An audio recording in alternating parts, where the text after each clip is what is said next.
여러분, 성령이 왜 오셔야만 하셨을까요? 왜냐하면 성령님이 오셔야 구원을 받기 때문입니다. 아멘? 이게 아주 중요한 문제예요. 성령이 있어야 구원을 받습니다. 예를 들어 볼까요? 사도행전 10장에서 고넬료 사건이 나오죠. 고넬료가 하나님께 인정을 받았어요. 쉽지 않은 인정이에요. 마치 하나님께서 다윗은 내 마음에 합한 자라고 인정하신 것처럼 하나님께서 고넬료가 내 기도와 구제가 하늘에 닿았다. 하늘에 상달되었다. 이는 경건한 사람이라. 누가? 유대인도 아니잖아요. 이방인인 고넬료 백부장이 이는 경건한 사람이어서 항상 기도하고 구제에 힘쓰더라. 그가 기도하고 있었습니다. 내 기도와 구제가 하늘에 상달되었다. 할렐루야. 그런데 왜 베드로를 보내셨을까요? 성령을 받아야 하기 때문입니다. 왜냐하면 아무리 기도하고 아무리 구제하고 아무리 착하게 살고 아무리 예배를 한 번도 안 빼놓아도 성령이 없으면 구원받을 수 없는 거예요. 아멘이십니까, 여러분? 예. 왜 그럴까요? 왜 성령이 있어야 될까요? 성령이 있어야 예수 그리스도를 나의 주와 그리스도로 믿게 되는 줄 믿습니다. 성령이 있어야 예수 그리스도를 나의 주님으로 믿게 됩니다. 그리고 여러분, 복음은 이와 같아요. 우리가 교회 생활 하다 보면은 순종이라는 말씀 많이 듣잖아요. 순종해야 된다. 그런데 여러분, 우리가 순종으로 구원받는 것이 아닙니다.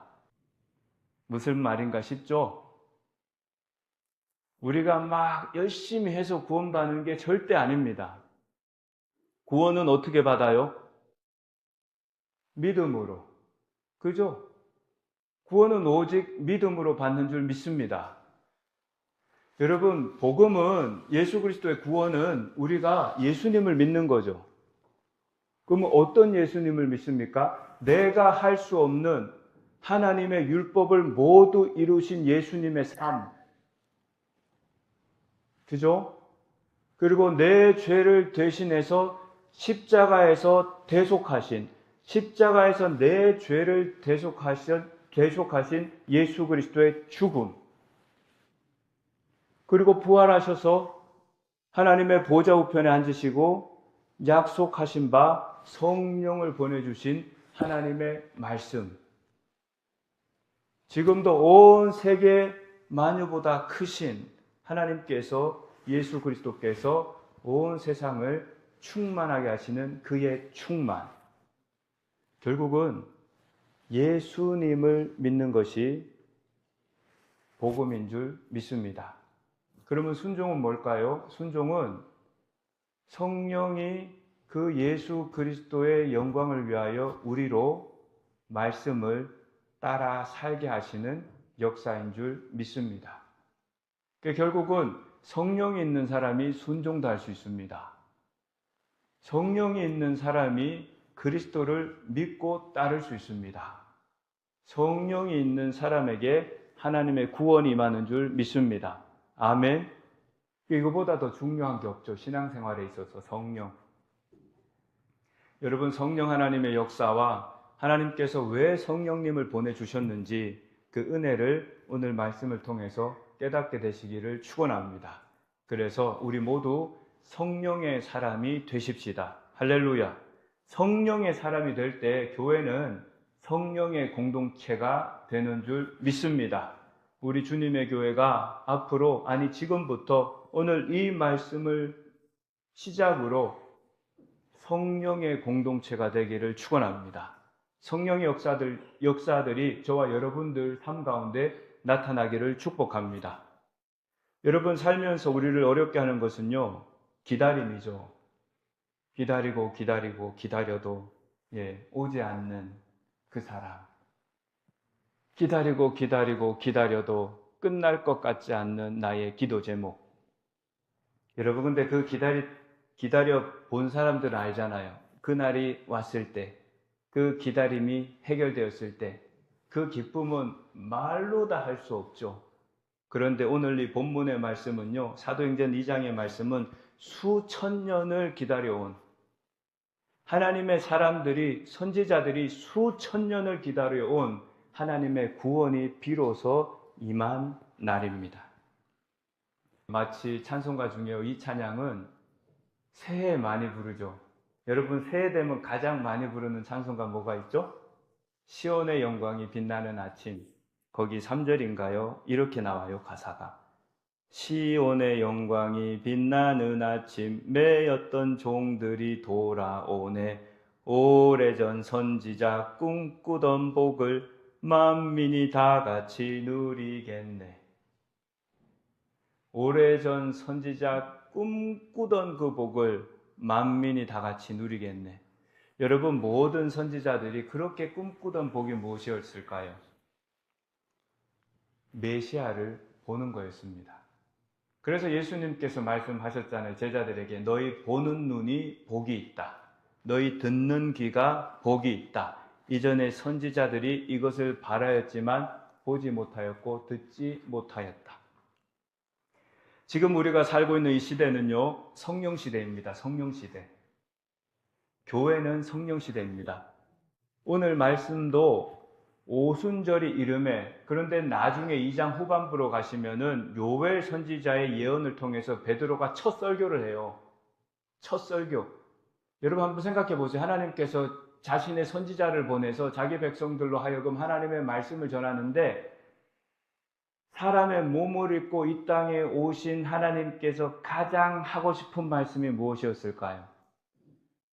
여러분, 정말 만나고 싶던 사람들, 그 TV 프로도 있죠. 정말 보고 싶은 사람 찾아줘가지고 만날 때 막 긴장하는 마음으로 갔을 때 붙잡고 가장 먼저 하는 말이 있잖아요. 하나님께서 이 땅에 오셨을 때 사람의 몸을 입고 가장 먼저 하신 말씀이 뭐죠? 회개하라, 천국이 가까웠느니라. 그리고 그 성령의 세례를 받은, 성령의 충만함을 받은 베드로가 교회 시대를 여는 교회 1호 설교. 오늘 주일날도 전 세계에 설교가 지금 몇 편이 지금 선포되고 있을까요? 전 세계에.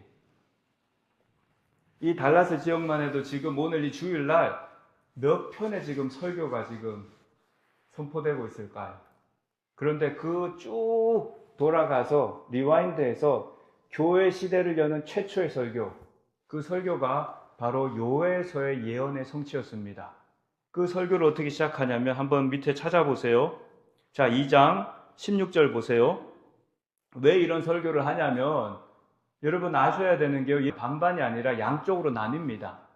우리가 어떻게 하면 성령을 받을 수 있습니까? 강구하는 분들이 계시고, 그 반대는 저들이 술 취했다, 저들이 미쳤다, 이렇게 부인하는 사람들이 있습니다. 그래서 이 설교를 하는 거예요. 이 설교가 뭐냐면 15절에부터 보시면 때가 제3시니, 3시는 지금으로 치면 오전 9시입니다. 그러니 웬만해서는 오전 9시에 술 마시진 않겠죠. 지금이 오전 9시니 너희 생각과 같이 이 사람들이 취한 것이 아니다. 이는 곧 선지자 요엘로 말씀하신 것이니, 요엘 선지자를 통해서 하나님께서 무엇을 예언하셨냐면, 하나님이 가라사대 말세에 내가 내 영으로 모든 육체에게 부어주리니 저희 자녀들이 예언하고 젊은이들이 환상 보고 늙은이들이 꿈을 꾸리라. 그때 내가 내 영으로 남종과 여종에게 부어주리니 저희가 예언할 것이요, 내가 또 위로 하늘에서는 기사와 아래로 땅에서는 징조를 베풀리니 곧 피와 불과 연기로다. 주의 크고 영화로운 날이 이르기 전에 해가 변하여 어두워지고 달이 변하여 피가 되리라. 누구든지 주의 이름을 부르는 자는 구원을 얻으리라. 여러분, 이 말씀의 내용을 들을 때 여러분 어떻게 느껴집니까? 이 말씀 여러분 어떻게 느껴지세요? 첫 설교인데 이런 설교예요. 회개하지 않으면 망합니다. 이런 설교예요. 하나님께서 성령을 부어주는데 하늘에서는 기사와 땅에서는 징조. 근데 이 징조가 뭐냐면 피와 불과 연기. 피와 불과 연기는 다 심판에 대한 징조입니다. 그렇지 않아요? 그런데 누구든지 주의 이름을 부르는 자는 구원을 얻으리라. 아멘. 여러분, 이게 이런 뜻입니다. 자, 말세라고 표현했잖아요. 2000년 전 성령님께서 이 땅에 오신 이후에 성도들에게 임하신 이후부터 말세입니다. 우리는 지금 말세를 살아가고 있어요. 역사를 한번 볼게요. 구원의 역사를. 처음 창세기 12장에서 아브라함을 부르셨잖아요. 그때는 족장 시대입니다. 아브라함, 이삭, 야곱 족장 시대. 그리고 그 다음에는 어떻게 돼요? 출애굽 시대, 광야 시대죠. 출애굽 시대. 그 다음에는 사사 시대. 사사들이 다스리는 시대. 그랬는데 왕이 없으니까 우리가 왕이 없다고 왕 좀 달라 해서 하나님이 왕을 주셨죠. 그래서 왕정 시대. 근데 결국은 망하잖아요. 그래서 포로 시대. 그리고 복음 시대. 예수님이 계셨던 공생의 시대. 복음서.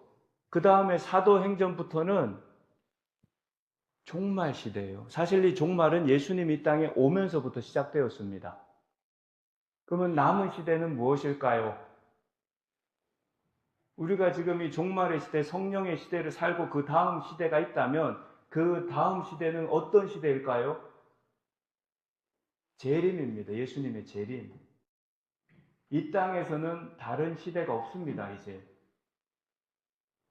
이 땅에서는 이제 지금부터 앞으로 예수님이 재림할 때까지는 성령 시대, 교회 시대. 왜 이 시대가 우리에게 허락되었는가 하면 지금 이 시대는 하나님께서 약속하신 대로 흩어진 당신의 백성, 자기의 백성을 모으는 시대입니다.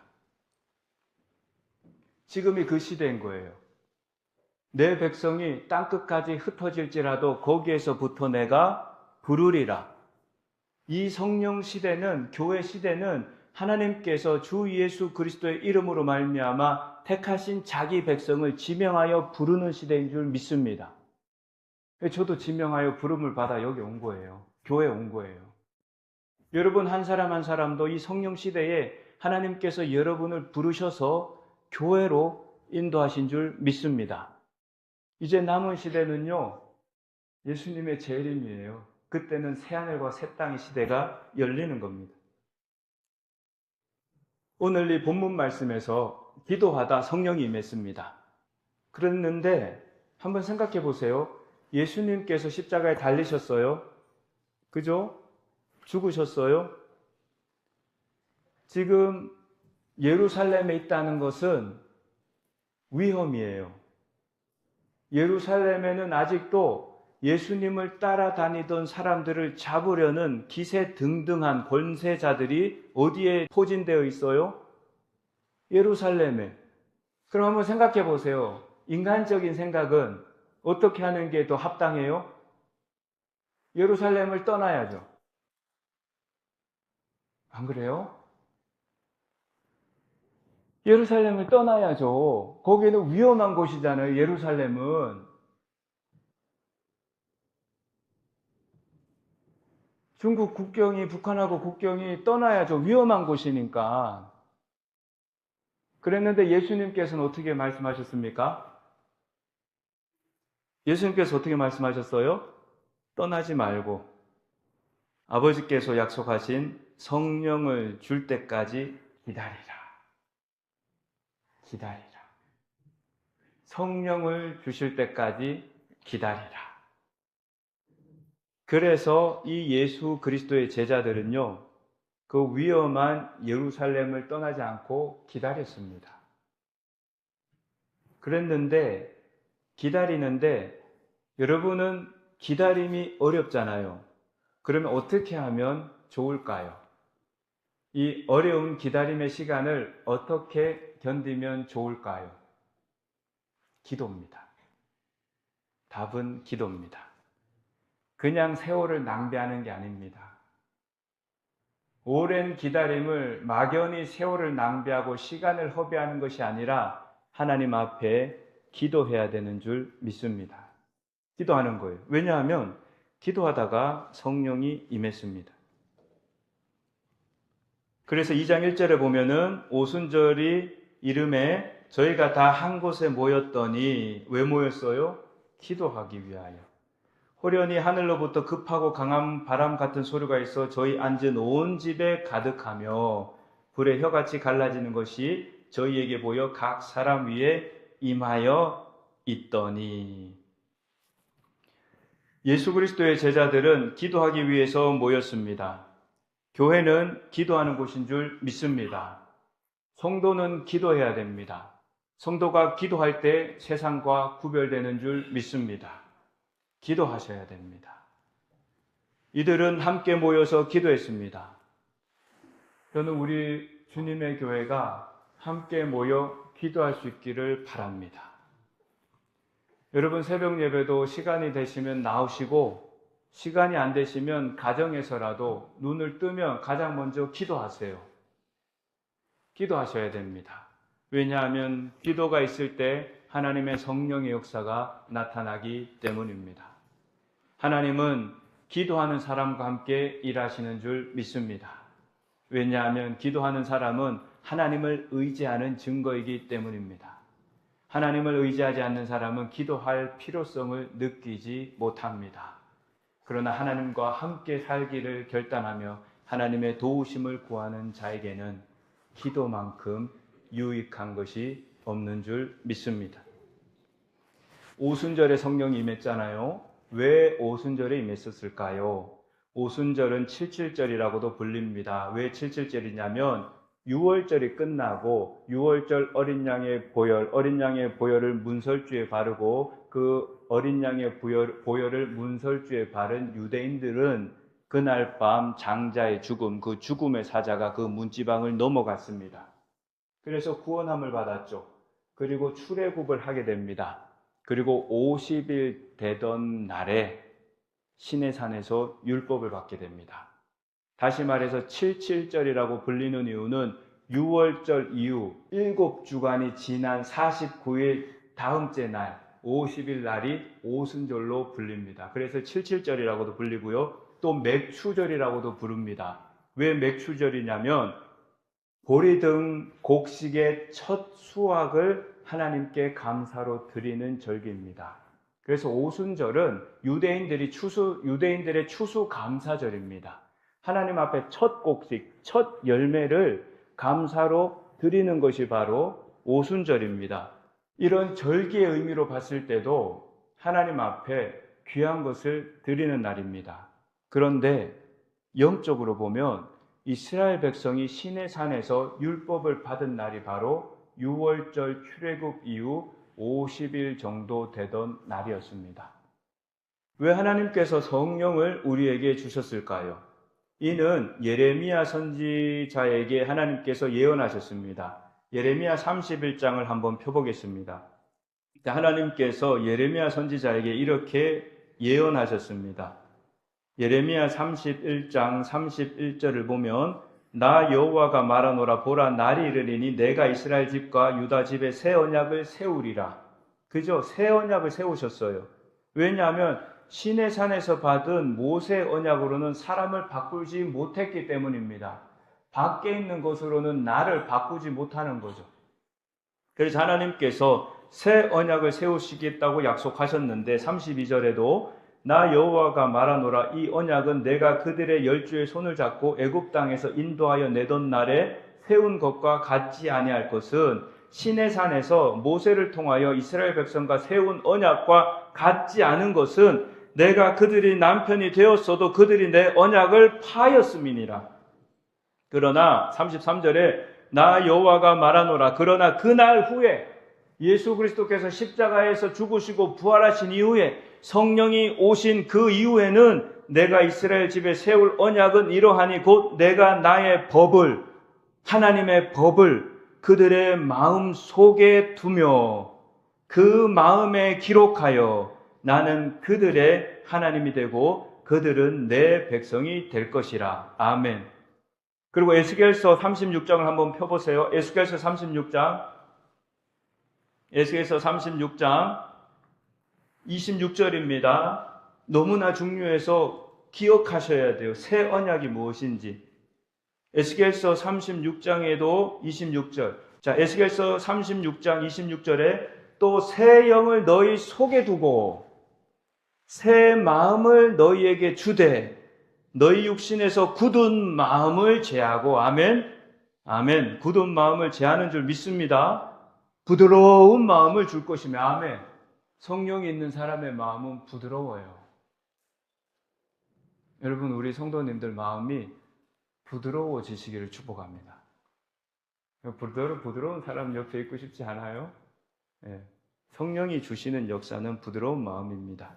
또 보세요. 27절. 또 내 신을 너희 속에 두어 너희로 내 율례를 행하게 하리니 너희가 내 규례를 지켜 행할지라. 아멘.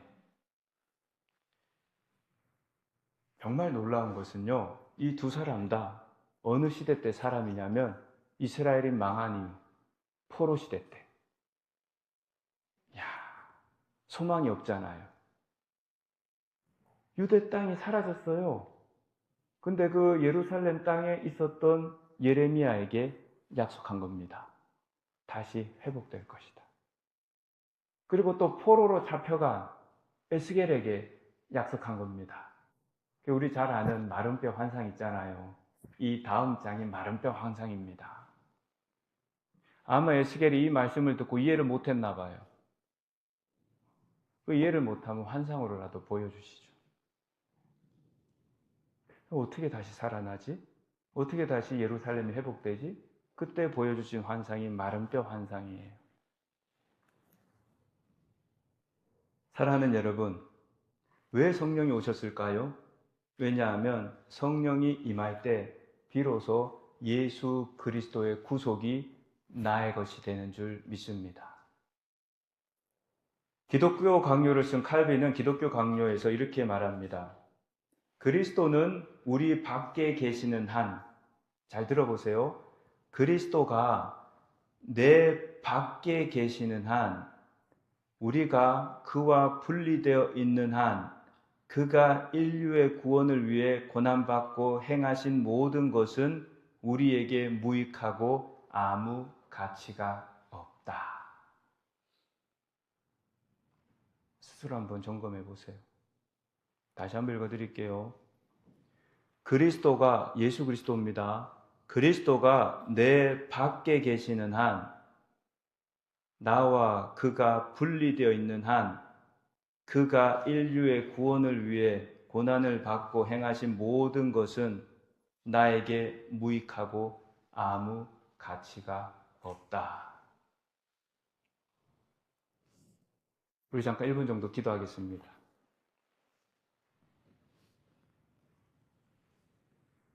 여러분이 그리스도 안에 있는지 그리스도 밖에 있는지 한번 하나님 앞에 기도하며 나가기를 바랍니다.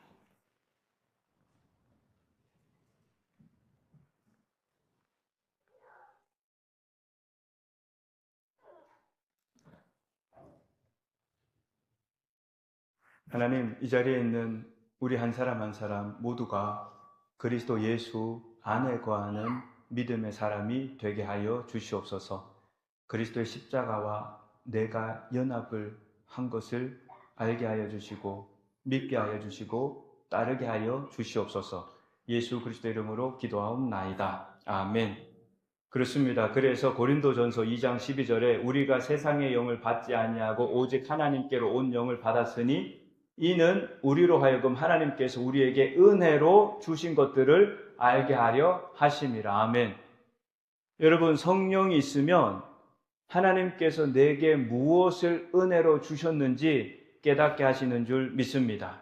제자들을 보세요. 정말 중요하죠. 제자들을 보세요. 제자들은 예수님과 3년 따라다녔습니다. 예수님의 기사와 이적을 다 보았습니다. 죽은 나사로까지 살아난 것을 다 보았습니다. 그러나 그들은 여전히 하나가 되지 못했습니다.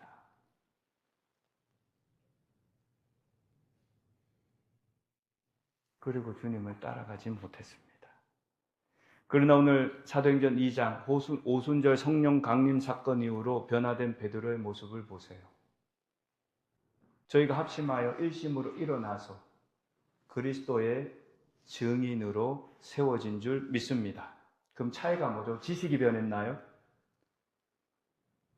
중요하죠. 지식도 중요하죠. 성경 공부도 중요하고 중요하잖아요. 성경 공부. 근데 지금 한국교회가 성경 공부가 부족해서 지식이 부족한가요? 오히려 기도가 부족하지 않나요? 여러분, 지식이 부족한가요? 오늘 이 말씀에도 보면 어린아이에서부터 어른에 이르기까지 다 나를 알리라고 하셨거든요. 성령이 필요한 줄 믿습니다. 여러분, 성령의 역사예요. 제자들은 지식이 달라지지 않았습니다. 제자들에게 성령이 임한 줄 믿습니다. 그러니 성령이 임하니까 그들이 알던 지식이 살아 움직이는 거죠. 그들이 알던 예수 그리스도의 그 기사와 이적이 구약으로 연결이 되는 겁니다. 성령이 임하니까 예수님이 왜 이런 일을 행했는지가 이제 밝히 보이기 시작하는 거죠. 성령의 현상을 잠깐 보겠습니다. 성령이 임했을 때 성령의 현상은 첫 번째, 급하고 강한 바람이 불었죠. 새 창조의 시작입니다. 가장 먼저 어디서 설명되냐면 땅이 혼돈하고 공허와 흑암이 깊은 곳에 있을 때 하나님의 영이 일하기 시작했고요. 하나님의 영이 히브리어로는 루아흐입니다. 이 루아흐가 바람으로도 번역되고 호흡으로도 번역되고 영으로도 번역됩니다. 헬라어로는 신약시대에는 푸뉴마입니다. 이 푸뉴마도 바람으로, 호흡으로, 영으로 번역이 됩니다. 그런데 이 단어는 언제 또 사용되었냐면 사람을 만들 때, 흙으로 사람을 만드시고 하나님께서 호흡하셨을 때, 하나님께서 호흡하셨을 때 비로소 영이 들어가고 생명이 되었어요. 하나님의 호흡은 생명의 영인 줄 믿습니다. 그래서 하나님의 영이 들어갔어요. 요한복음 3장에서 니고데모가 예수님께 나아오죠. 니고데모가 예수님께 나아올 때 예수님이 니고데모를 보자마자 하신 말씀이 있습니다. 니고데모가 그의 간절한 질문을 말도 안 했어요. 그냥 니고데모는 예수님께 나와서 당신은 정말 하나님께서 보낸 선지자가 맞는 것 같습니다고 얘기했더니 예수님이 단도직입적으로 거듭나야 하나님 나라 본다. 그렇다면 반대로 니고데모가 그 어려운 환경 가운데 굳이 예수님 앞에 나와서 물어보고 싶은 질문이 무엇이었겠어요? 하나님 나라가 안 보여요. 그거 아니겠어요? 여러분, 하나님 나라가 지금 보이십니까? 니고데모는 그게 답답한 거예요. 여러분, 말씀을 전하는 목사가 천국이 안 믿어지고 안 보이면 그 불쌍한 영혼 아니에요? 그래요? 아니면 예수님 믿고 사는데 천국이 안 믿어지고 천국이 안 보이면 그것만큼 불쌍한 영혼이 세상에 어디 있어요? 차라리 이 시간 밖에 나가 놀지.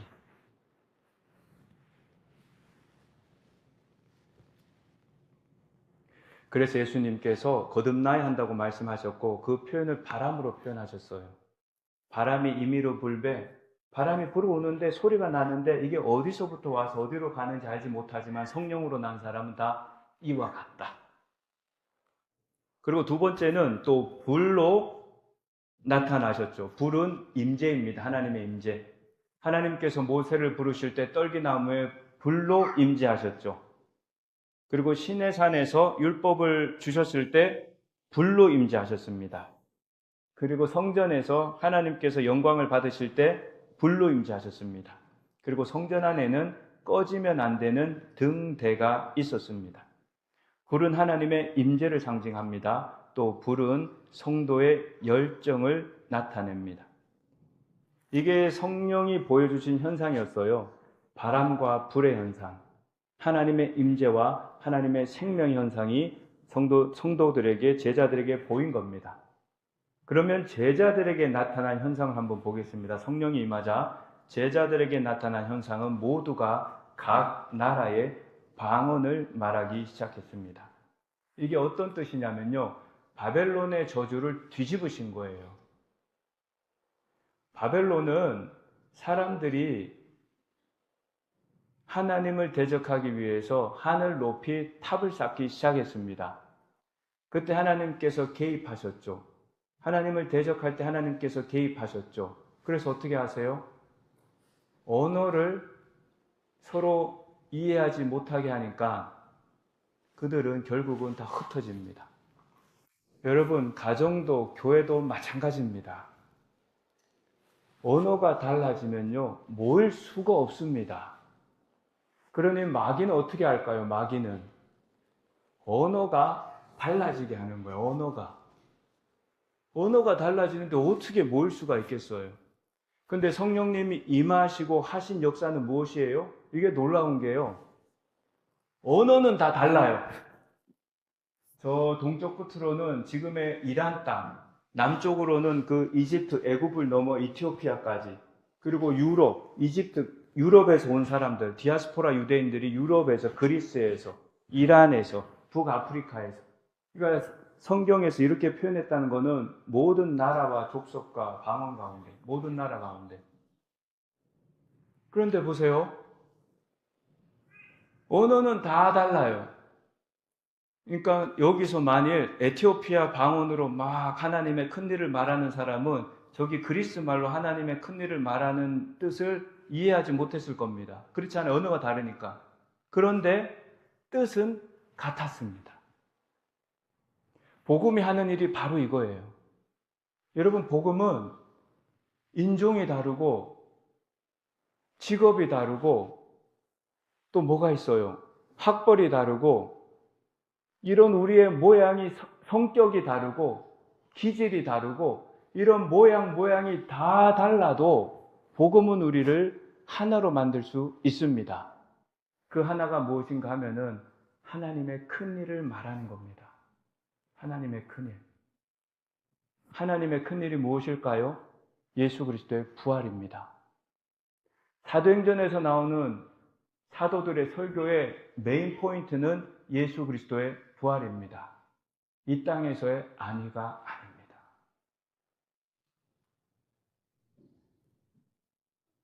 그리스도께서 죽은 자 가운데 다시 살아나셨다는 겁니다. 다시 한번 사도행전 2장으로 넘어가 보겠습니다. 사도행전 2장으로.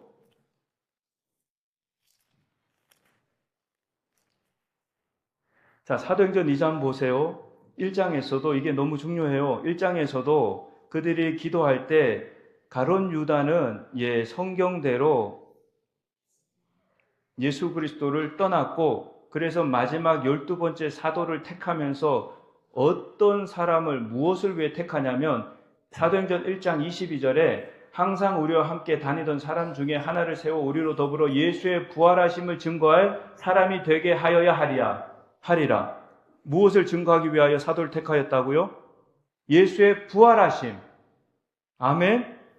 그 다음에 교회 시대 첫 설교를 보세요. 첫 설교도 요엘 선지자의 말씀을 통하여 하나님의 성령이 부어진다고 말씀하시고 31절 보세요. 2장 31절 미리 보는 고로 그리스도의 부활하심을 말하되 저가 음부의 버림을 당치 않고 육신이 썩음을 당하지 아니하시리라 하더니 32절 이 예수를 하나님이 살리신지라.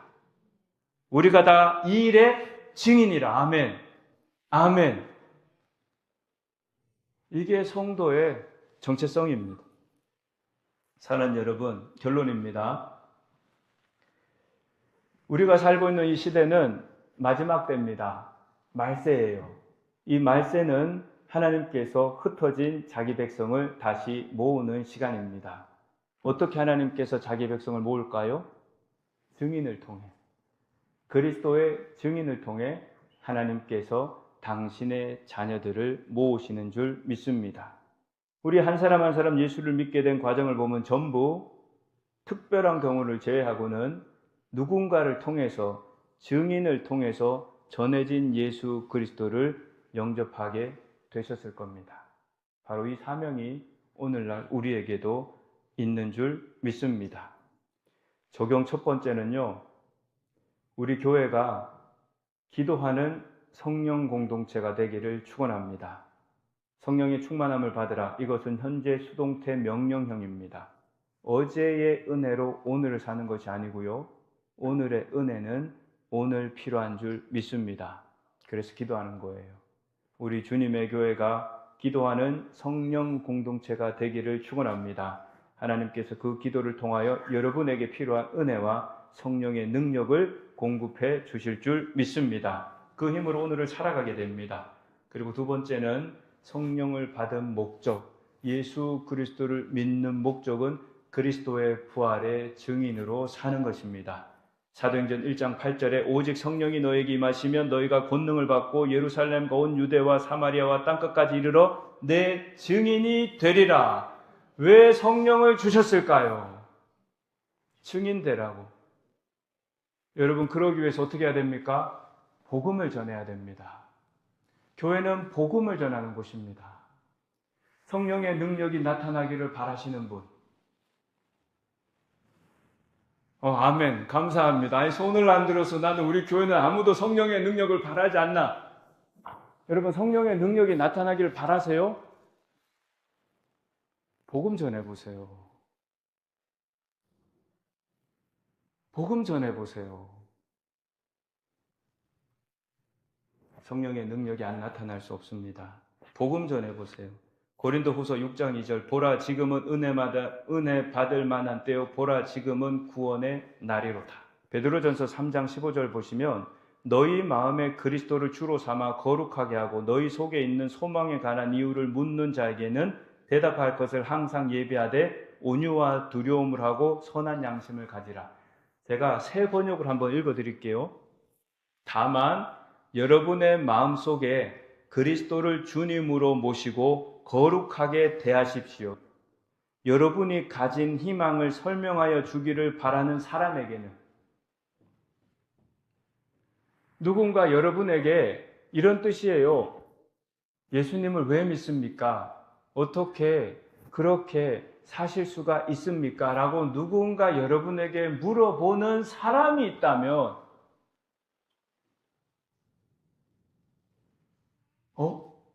교회 다니셨어요? 저는 몰랐네요.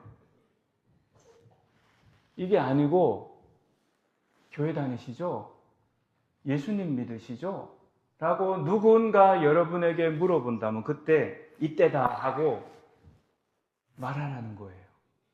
그런데 교만하게 하지 말고 온유와 두려움으로, 사랑으로, 선한 양심으로 예수님의 증인으로 되어나시기를 축원합니다.